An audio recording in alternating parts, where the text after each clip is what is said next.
মৃত্যুর কতদিন পর পুনর্জন্ম হয়? সেই পুনর্জন্মের আগে তাকে কি কি ভোগ করতে হয়, আর পুনর্জন্মের আগে ওই আত্মার সাথে কি কি হয় জানো কি?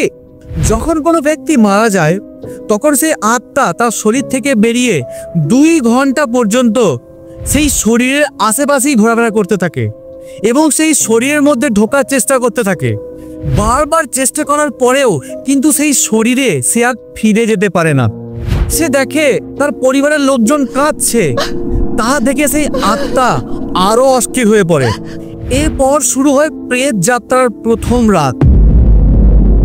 তারপর 13 দিন পর্যন্ত সেই আত্মাকে তার কর্মের ফল ভোগ করতে হয়।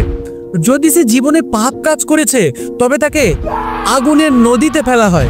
নানা রকম ভয়ানক আওয়াজ শুনতে হয় তাকে, কখনো কখনো তাকে তার পচা দেহটাকেও দেখতে হয়। এই 13 দিন সেই আত্মার জন্য সব থেকে খারাপ সময় এবং কষ্টদায়ক হয়ে থাকে।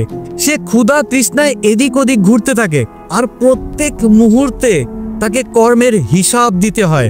কিন্তু আত্মা যদি জীবনকালে কখনো পুণ্য করে থাকে তাহলে যমদূতেরা এসে তাকে আলোয় ভরা জগতে নিয়ে যায়, যেখানে সুখ শান্তি কখনো অভাব হয় না।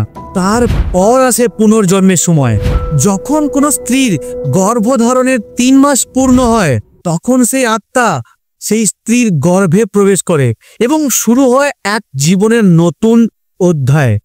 তো লাইক আর সাবস্ক্রাইব করতে ভুলো না।